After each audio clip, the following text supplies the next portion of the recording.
कहानी की शुरुआत में हमें एक छोटे से शहर चेरीपॉल को दिखाया जाता है, जहां पर जंगल में एक कपल इंटीमेट होने वाले थे। तभी वहां एक कार और आ जाती है, जिसके अंदर एक भयानक औरत थी। वो उन लोगों को देखकर हॉर्न बजाने लगती है। कार से निकलकर लड़का बाहर आता है। वो उस औरत से कुछ कह पाता, तभी वो औरत एक धारदार चाकू से उस लड़के को मार देती है। फिर वो औरत उस कार में बैठी लड़की के पास जाती है और उसे भी मार देती है। इसके बाद हम उसी रात एक लड़का और लड़की को और देखते हैं। लड़के का नाम कैनी और लड़की का नाम जोडी है। वो लोग कार में किस करने वाले ही थे, तभी जोडी की मॉम वहां पहुंच जाती है। वो जोडी को अपने साथ लेकर जाती है। इस वजह से कैनी जोडी से बहुत नाराज हो जाता है। जोडी इसे ब्रेकअप करके वहां से चला जाता है। अगले सीन में हम जोडी को अपने फादर के पास देखते हैं, जो शहर के शरीफ हैं।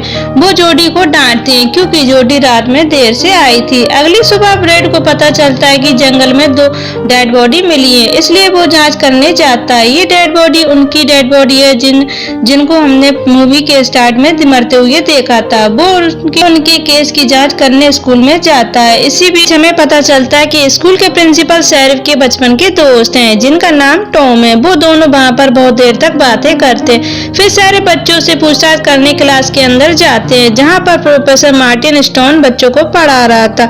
इसके बारे में हमें और जानने को मिलेगा। शरीफ उन दोनों बॉडी के बारे में बच्चों से पूछताछ करते हैं, लेकिन कोई भी उसके सवालों का जवाब नहीं देता। रात को फिर से उस किलर औरत को देखते हैं, जो एक लड़की के घर जाती है। जब उसके पेरेंट्स घर से कहीं चले जाते हैं, वो उसके घर को लॉक करने लगती है। वो अपना नाम लॉरिसन बताती है। जब वो लड़की दरवाजा खोलकर बाहर आती है, तब उस लड़की को जान से वो औरत मार देती है। जब उसके पेरेंट्स घर आते हैं, वो उस लड़की को मरा हुआ देखकर डर जाते हैं। फिर उसको कॉल करते हैं। थोड़ी देर में शरीफ आ जाता है और वो उन डेड बॉडी को देखकर नोटिस करता है कि उन सभी डेड बॉडी में वर्जिन लिखा हुआ था। मतलब किलर उन्हीं लोगों को मार रहा था जो वर्जिन है।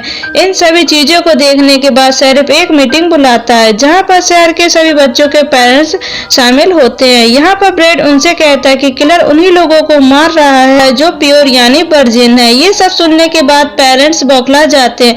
वो ब्रेड से लड़ाई करने लगते हैं, क्योंकि उन्हें लग रहा था कि शरीफ का मतलब है कि बच्चों को अनवर्जिन करा दिया जाए। वहीं दूसरी तरफ जोडी और उसका फ्रेंड केनी को देखते हैं, जो छुपकर मीटिंग में हुई बातों को सुन रहे थे। तभी टीमी को कॉल आता है। टीमी कॉल करते हुए दूर चला जाता है। जब वो बहुत देर तक वापस नहीं आता, जोडी टीमी को ढूंढते ढूंढते बेसमेंट तक पहुंच जाती है, जहां पर उसे टीमी की लाश देखने को मिलती है, जिसको देखकर वो डर जाती है। वो वहां से जाने लगती है। वो किलर औरत जोडी पर हमला कर देती है, पर जोडी किसी तरह उस किलर औरत को घायल करके वहां से भाग जाती है और अपने पिता के पास यानी शरीफ के पास आकर सब कुछ बता देती है। इसके बाद शरीफ उस किलर को पकड़ने के लिए बेसमेंट में जाते हैं, पर अंदर जाकर उसे कोई नहीं मिलता, क्योंकि वो किलर औरत वहां से भाग चुकी थी। अगले सीन में जोडी उस किलर औरत का स्केच बनवा रही थी। स्केच बन जाता है। फिर शरीफ प्रिंसिपल को कॉल करता है। वो कहता है जोडी ने जो स्केच बनवाया है वो लॉरिसन शर्मन की तरह दिखती है, जो 27 पहले ही मर चुकी है। लॉरिसन शर्मन कौन है और वो किस लिए वर्जिन लोगों को मार रही है, वो हमें आगे पता चलेगा।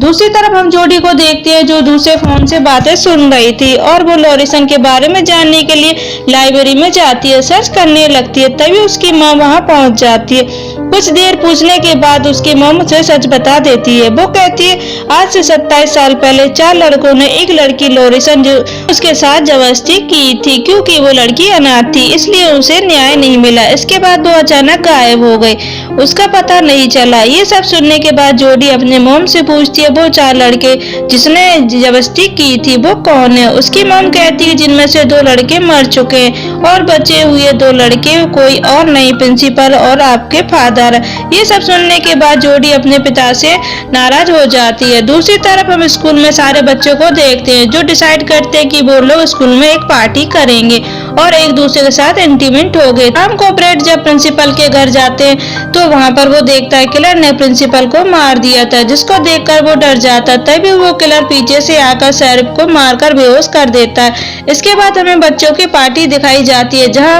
एक दूसरे के साथ इंटीमेट हो रहे थे। बाहर सिक्योरिटी दे रहे थे, क्योंकि वो किलर औरत वहां आकर उन्हें मार ना दे।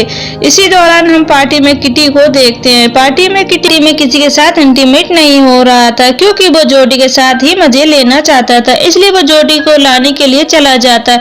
दूसरी तरफ हम जोडी को देखते हैं जो प्रोफेसर मार्टिन के घर आती है। वो देखती है कि प्रोफेसर मार्टिन एक बॉक्स को घर के अंदर ले जा रहे थे। वो उसकी मदद करती है, लेकिन वो घर के अंदर पहुंचकर वो देखती है कि बॉक्स के अंदर कोई और नहीं बल्कि उसके पिता शेरिफ यानी ब्रांड हैं, जिन्हें प्रोफेसर ने बांध कर रखा हुआ था, जिसको देखकर जोडी डर जाती है और हमें पता चलता है कि वो किलर और कोई नहीं बल्कि प्रोफेसर मार्टिन है। प्रोफेसर जोडी को भी पकड़ लेता है, दोनों को बेसमेंट के अंदर ले जाता है। वहां पर पहुंचकर वो ब्रांड से 27 साल पहले जो कुछ हुआ उसके बारे में पूछता है और ब्रांड भी सच सच बता देता है कि आज से 27 साल पहले वो और 3 दोस्त कैरिसी सन नाम की लड़की के साथ जबरदस्ती किया था।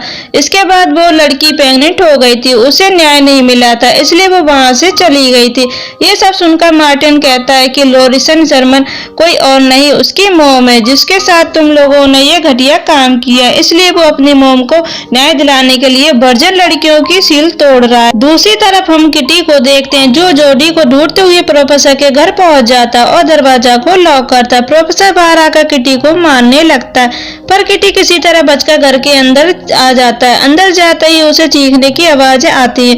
वो चेक करने के लिए बेसमेंट में जाता है। वहां पहुंचकर वो देखता है कि शेरिफ और जोडी बंधे हुए हैं। वो उनको खोलता है। प्रोफेसर मार्टिन घर का दरवाजा तोड़कर घर के अंदर आ जाता है और शेरिफ को मार देता है।